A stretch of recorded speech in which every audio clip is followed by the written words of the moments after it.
All right, let's take you through our top story tonight. Bihar has made a decision on not to allow anyone inside jewellery stores if their face is covered.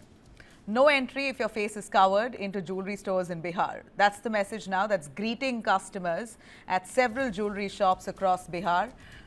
And this also includes a hijab, a niqab, a burqa.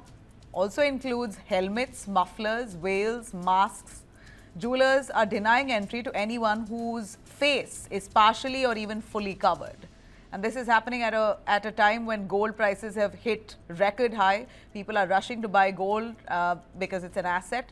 And of course, India and gold, we know they're inseparable. We love gold at any occasion, be it weddings, festivals, savings, just about anything. We keep it for security. It also shows our tradition and just the fact that gold is worn on every occasion. Gold sales in India is the highest across the world.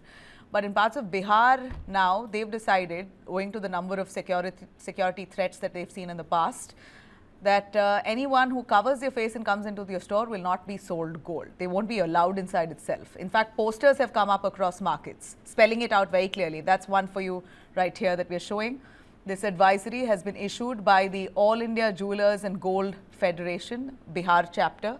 Their argument is simple: security. They say gold prices are now soaring. Jewellers say the risks of theft, fraud and impersonation have gone up. Customers with covered faces will not be allowed to enter or buy jewellery. The rules applies to all face coverings, not just religious attire. So those, according to the association, they say it's nothing to do with religion, it's just about face covering. So even if you're wearing a helmet, you're not going to be allowed inside. It's already being enforced shop by shop across Bihar. In Muzaffarpur, the rule kicked in this week at the city's oldest Sarafa hub. Similar posters have also surfaced in Darbhanga. Other markets may follow. Remember, this is not a government order. It's not come from the government per se. It's a trade association decision. It's a directive by the trade association. In fact, Samastipur MP Shambhavi Chaudhary has now weighed in, urging people not to see this through a religious or a caste lens. She says the intent is safety, not discrimination. Also appealing, asking for people not to politicize this. But this is where intent meets impact. Imagine this situation on the ground. A woman in a burqa walks into a jewellery shop. She stopped right there, asked to remove her veil or turn around and walk away, that they won't sell her jewellery. What's really framed as a neutral security rule suddenly feels very deeply personal to especially women who are wearing a religious attire. So it's a very tricky situation here. Jewelers counter this, saying that CCTV needs to see visible faces. They cannot have people walking in with their face covered, because if any incident happens, which has happened on multiple occasions where people have walked in, men wearing burqa have walked in and tried to steal. So according to the Jewelers Association, they believe that identity checks are mandatory. CCTV needs to capture faces. Criminals often use these face coverings. And at this point, gold is of high value and it's easy to flee with. So therefore, they can't risk it. But critiques, on the other hand, say, why not adopt for other security measures? Like, for example, private viewing rooms. If a woman walks in, or a man, or anyone with a face covering, move them to the side, check them and then allow them to pass. Why not rely on an ID verification? Take an ID before allowing a person inside. Why not enforce the rule only at the time of purchase? Why should the burden fall entirely on the customer itself about when it comes to security? It should be the management's responsibility. And that should happen without hurting sentiments. Legally, the picture is quite grey. There is no law in India that bans face coverings in retail spaces. There is also no law forcing private shops to serve anyone unconditionally. This is where, though, rights collide. Rights of religion, freedom of religion, right to trade, and reasonable restrictions, public safety, private property. Each one of them have their own rights. So it's colliding, and there'll be many versions to this story. The jewelers today are saying that we've got to make this mandatory, and they've already sent out a directive. All shops in jewellery shops in Bihar are now going to be following this. But today it's happening in a jewellery store, tomorrow in banks, in showrooms, in public offices. The rule can come up just about anywhere. Should it? Once a rule exists, at least in one domain, it could be enforced all over, or even maybe misused. And remember, India so far has no rule or law that bans face covering, especially when it comes to religious ones. Let me bring in our guests on our panel today, Bachraj Bamalwa, who's a former chairperson, All India Gems and Jewellers Federation. We also have Dr. Rajiv Nanda, Senior Advocate of the Supreme Court of India. We have Professor Bijan Mishra, Consumer Policy Expert, and Brinda Adige, Social Activist and Director of Global Concerns India. The only woman on the panel, I'd like to go to her. Brinda Adige, thank you very much for joining us. I know it was last moment, but just your take. It's very valuable because you've seen the struggles of people of the minorities, you've seen struggles of people, women in general across the country. You fight for their rights. So this ruling, it's very tactfully worded, right? It says it's nothing to do with religion, nothing to do with women. It's just to do with face covering. It's even if you're wearing a helmet and walking inside, we won't allow you. Even if you're wearing a mask and walking inside, we won't allow you. And a hijab and a burqa also, we won't allow you. So how would you, as a woman, view this? As a conservative woman, how would you view this? Because first of all, let me remind our viewers. I'm sure people know Muslims actually, as a community, buy large amounts of gold. They believe in investing in gold more than anyone else.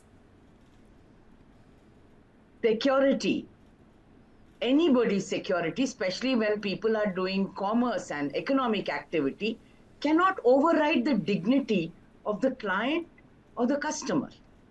You might say anything, people might say, oh, it's very expensive and so we can't, have all kinds of protective measures, but no security can override a citizen's dignity. That is the bottom line. Now, blanket bans on covered faces, masks, helmets. I don't think many of them really wear helmets and go and anybody goes and purchases gold. But talking about masks and face covers also leads to the risk of profiling women of a certain religion and minorities. So that is unconstitutional. So how can a guideline of this nature come, which is unconstitutional? Now, we understand, you gave a couple of things. I'm watching on TV just now, IDs can be verified, they can be taken to a private room and all of those kind of things. But we need to understand that at the end of the day, identification must be proportionate, lawful and respectful. It is protecting the safety of the person who's doing business. But more than that, it is also protecting the safety and dignity of the person coming to make those purchases. We are not trying to say that, your economic activity must suffer or your freedom to sell it to somebody or buy it from somebody must suffer. We are not talking about economics. Here we are talking of you can, in this age and technology, have so many different ways to security and protecting what you are trying to sell. So find out what is the best way that you can do so. We are already struggling at the airports. Now, probably you should bring in something like that over there. So you invest in all of those kind of things, but dare not compromise on any citizen's dignity. Would you say, Ms. Brinda, that asking a woman to take off her veil is highly personal and it violates her dignity? Absolutely. So if somebody is showing you an ID card and say that this is me, and they will be, I'm saying that at least their face is being seen. More than that, you can't ask them to show your hair, show your ears. I think that is impinging on a person's dignity. And that is now, nobody has the right to abuse or violate another person's dignity. Nobody, under any circumstances, for any excuse or for any reason for that matter. Even at airports, you're not allowed, you're not asked to take off your veil or your hijab or your dupatta or your ghungat. You're not asked to do that. So shops can't be sitting here issuing guidelines of their own saying, oh, gold price has gone so much and so we have to be careful nobody steals it and goes. You put in other measures of security that does not impinge on not only the privacy, but also at the end of the day, it is the dignity. My constitutional guarantee that you cannot violate. There have been cases where people have gone in wearing a burqa to steal, and I'm going to play those visuals out for our viewers as well in just a few moments. And that's a real concern. It's happened multiple times. It happens just every other day. And that's the best cover that they use, a burqa, to wear it and then go and steal what they can. And that's also something that they're keeping in mind. We can't ignore that as well, Brinda? You'll have to ignore it because the security or the people who were serving the customers were not vigilant. Just because 2 3 people, or if let us say even 30 40 of them did that, you're not going to get the 31st person to say 30 of them did it, and so I'm now going to strip and watch you and see that I am protected. No, sorry. Buck up, step up your own security measures. In this age and time, you should be able to find different measures that do not violate anybody's dignity. People have done various kinds of things. It is not just the people with burqa who have gone into a shop and stolen things and come. All kinds of people have gone. Even people at knife point have been taken jewelry and stolen it and gone. So what are you telling? Everybody's carrying a knife? Everybody's carrying something? No, I think these kind of excuses we must not accept. My take: security cannot be compromised, and it shall not be compromised at the altar of dignity. Never. Okay. If I could bring in the Jewellery Association member here, Bacharaj, who's joining us. Your take, sir, on just a directive that's now raised a lot of questions. A lot of people who say this is a great mandate. It should happen all over the country. In fact, face covering should be banned altogether. Like France has done away with it. Many countries have done away with it. Why do we have face covering? So the conversation has gone beyond security to a lot more. And gone beyond jewelry association, jewelry stores to across the country. It's become a subject of national security now. When I put out a message, I put out a Twitter message. I put this out on Twitter as news piece, and the comment section is very interesting to read. You have people demanding that, and I genuinely, as someone who comes from a community, I don't believe that a face covering is mandatory in the religion. So I don't understand why one covers their face. It's not necessary, it's not written in the religion, but some women want to because they feel safer. I don't know what the reason is, but the country does not have a ban as yet. So when India does not have a ban, then can a jewelry association make this demarcation? Is it not violation of religious freedom? I fully agree with Brindaji that the dignity of a woman or dignity of any person entering our premises must be protected. And we as a jeweler, we respect our women folks as our mothers, our sisters, and our daughters. We never compromise on the dignity of any customer entering into our premises. Any customer entering into our premises, we treat them as a god. But at the same time, the security is prime concern. The Jewellery Association should consult the law enforcing agencies, that is police, the administration, and everybody, and issue a guidelines regarding this uh, with a view of the law points as well as the local associations and the protection of the local associations. It is not only a question of the security of the jewelry, but it is also the threat to the owner of the risk of life of the owner as well as the employees of the jewelry shops. So a thorough conversation should be done with the local authorities, and a fresh guidelines should be issued by the police or the competitive agency. Okay. So you're saying you basically are unhappy with this directive by the Jewellery Association in Bihar. No, I never said that. I never said that. I said that everything should be irrespective of the caste and religion. We should not indiscriminate anybody entering into our premises. But at the same time, both are most important. And so far as the dignity of a woman or a dignity of any person entering into our premises should be protected, and that should be respected. And we as a jeweler, commonly, we respect the dignity of each and every person who enters our premises. No, But the but security is also a concern. That's why I say that a thorough discussion should be held between the local authorities and local jewelers association and the jewelers, and then some guidelines should be issued by the police. So what kind of guidelines? Well, how can you change what? I don't understand. You're saying dignity of women is The respected. guidelines will come after a thorough discussion. But that hasn't happened. They've already issued the guideline. Yeah, Now, but jewelry but stores have already put up posters out. they have issued, but the jeweler also have every right. You will find many establishment where a board is put saying that a right of admission is reserved. Sir, but you know what? It's funny how the Jewelers Association in Bihar almost attributes all kind of thefts to face coverings. Is there no other kind of theft that happens?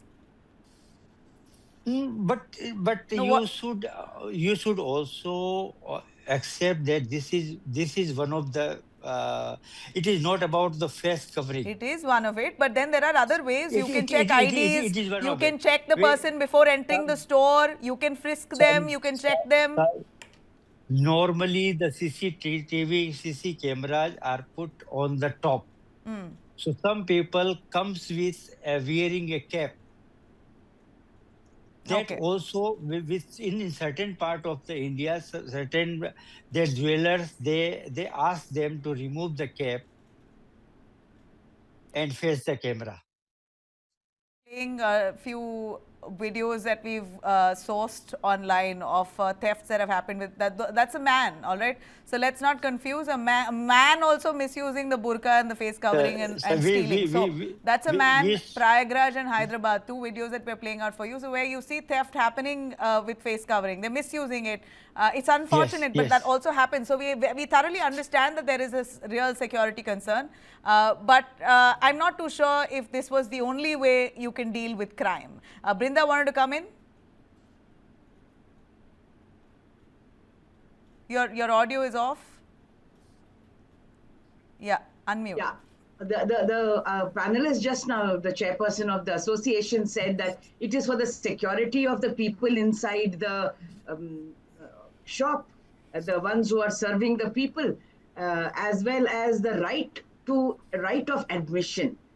Are shops a club that you will talk about right of admission? So should people be members of certain shops? So that's a question that I will ask from that legal standpoint. And two, when you're talking about security of the people who are serving you, what are the kind of securities that you're looking at? So you're going to be frisking everybody, or you will frisk only those who wear masks and come inside with the helmets or wearing a hijab and a burqa? Because what you just now said is entering into a dangerous domain of profiling.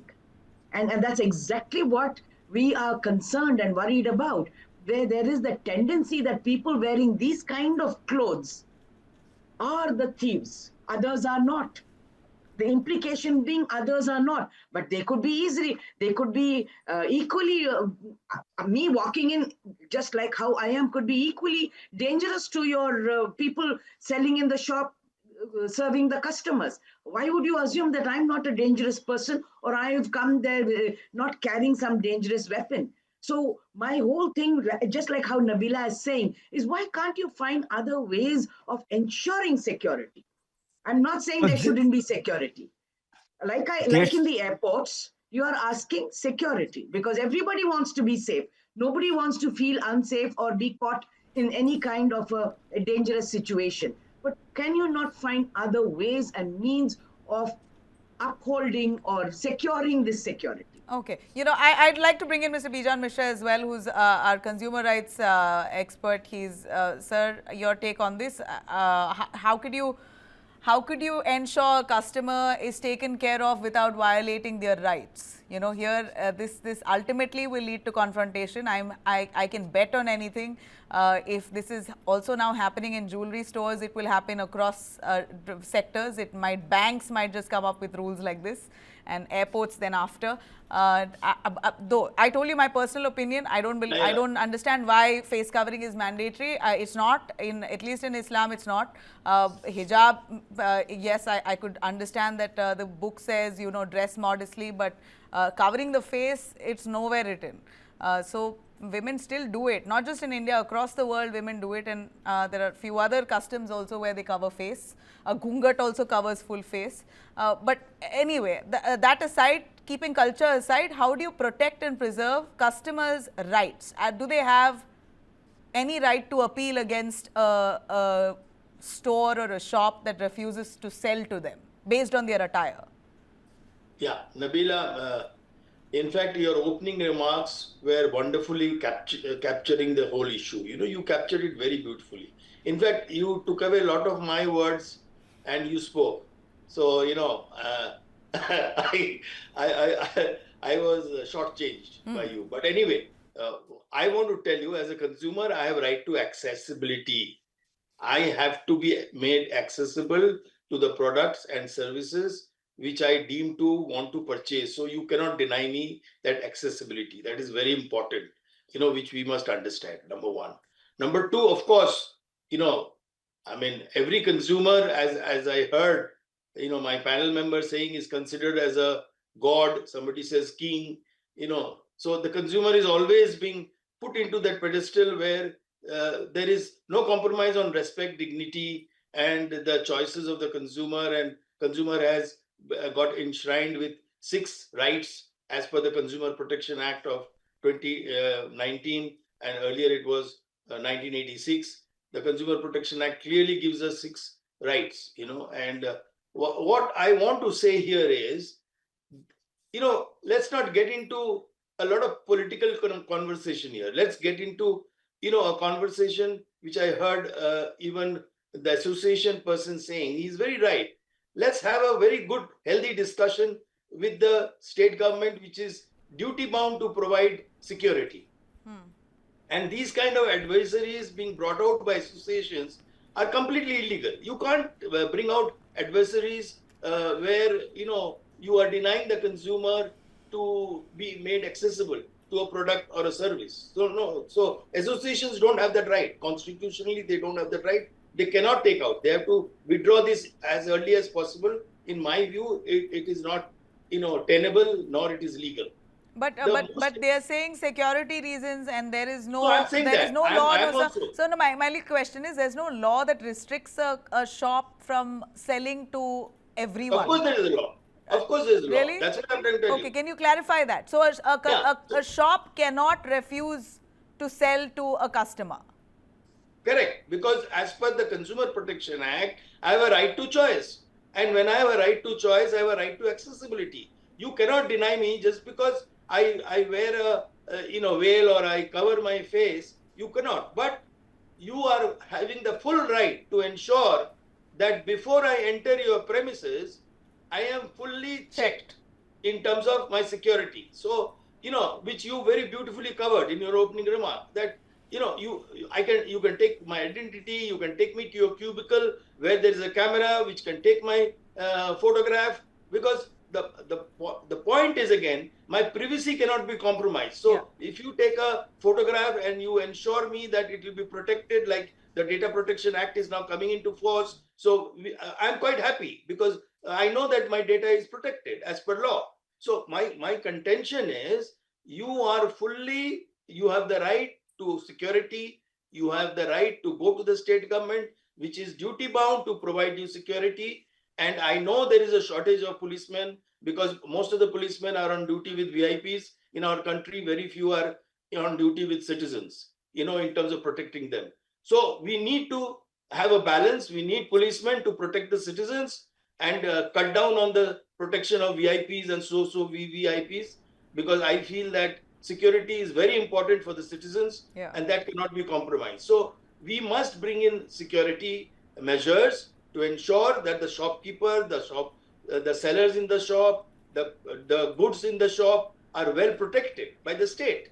Because I have come and I'm doing trade in the state, I'm paying taxes for what? I'm paying taxes to ensure that I'm protected. So if I am not protected, then it is the state government's responsibility to ensure that I'm protected. Now, how they would like to do that, that needs to be understood, like they have done for, say, traveling passengers. Even on rail travel today, they have, random checks at the platform before you enter the platform. Other than air travel, of course, every passenger is frisked. What my contention is, we are not getting into the domain of my faith or my way of my fashion or what I wear or what I like to wear. You cannot deny me those kind of my rights, as a consumer. Okay. But at the same time, you cannot ignore and undermine security of the citizens, security of the traders, security of the products and services to ensure that criminals and thieves are caught before they can conduct themselves and do that criminal activity. Now, that's the job of the police. And that is what I always... As much as security is a concern here, you can't put that burden on the customer. And this can't be disguised discrimination. That's the bottom line here, right? Senior advocate who's also with us, Dr. Rajiv Nanda. So your take on this, legally speaking, can a private business really deny entry based on attire alone without disguised discrimination, without violating Articles 14, 19 or 25? See, Article 14 guarantees you equal protection of law and equality before law. So here there is no question of equality being denied by the state authority or any state government or the central government ruling. And then comes Article 19(1)(g), which is right to practice any trade or profession, which I'll just explain you in a moment. Then is Article 21 and 25 to 30, which are very important here because Article 21 guarantees you to live your right to life the way you want to live. You want to cover your face, be it. You don't want to cover it, it's your choice. And 25 to 30 guarantees you the right to practice your own religion. It is, I don't think there is any prescription in Islam about wearing or covering the faces, but be that as it may, whether it is there or it is not there. If there are certain women who wants to feel safe or they want to cover their faces, they are permitted to do so. They have this right. But now mind it, Article 1(g) is there to guarantee somebody the right to carry on their profession. There is no right under the Constitution of India which is absolute. There can be reasonable restrictions. There can be reasonable classifications for equal protection of law. Here, let's not forget the COVID circumstances when nobody was allowed to enter any premises, be that a bank or when the transactions opened, when the lockdown was opened, there were reasonable restrictions. So the similar kind of restrictions can be there in the given circumstances if the security threat persists. If there is a security threat, mind it, these are not state government advisories. These are private bodies and they have the right to do it. The right of admission to these private shops is restricted. It is like a cinema hall, for example. If you go there, you don't need to be a member of a club where the right of entry is there. In a cinema hall, there can be restrictions. So the similar way, a shopkeeper can enforce certain security guidelines which are prescribed by the association. And also, let us not forget that we are not talking about the big stores or big malls where the jewelry shops are there, where can be frisking or face identity or private rooms where there can be checking of there can be a small shop, there can be small jewelry shops which are manned only by 1 or 2 people. So it is not possible for them to have a private room where women are to be frisked, or identity cards. See, if somebody is veiled and an identity card is shown, where is the measure for the small shopkeeper or the middle shopkeeper? No, but the point that is very interesting that I catch on here is that clubs have rules. They don't allow you with a round neck. They don't allow you with slippers. They don't allow face coverings. So clubs have rules and we abide by those rules. And but here we are upset. We are calling this religious discrimination. Mr. Bijan? Yeah, my short point is a single owner shopkeeper who's a jeweler, who's conducting his business very peacefully. It is the state government's responsibility to ensure he is given the security. I mean, let the state government decide what to do. I am not saying that everybody should have a cubicle, everybody should be having manpower to frisk and all that. Then the burden goes on to the consumer to pay more money for getting these facilities. I'm saying I'm already paying my taxes, and my tax makes it eligible for me, or there's a right to me to be secured. Correct. So as a customer, if I'm going to purchase anything, I not only need to be secured, I need to ensure that the premises I'm going is secured. I need to ensure that there is proper security all around shops so that there is no criminal activities going on in that area. My only point is the state governments have to wake up to such calls which the association has made, and the state government should come out in terms of a solution, because they are the authority who are supposed to implement this as per law. They are the authority for making premises safe. So the state government should come out with some kind of a mechanism where the customers feel comfortable and protected. Okay, and as I have barely any time left, I'd like my the final word from Brinda on when clubs can allow or clubs can have strict rules and they have the right to enforce rules, then why are we creating a ruckus over jewelry shops? And because at the end of it, they are citing security concerns. So when we can abide by clubs, what's the issue here? You're unmute.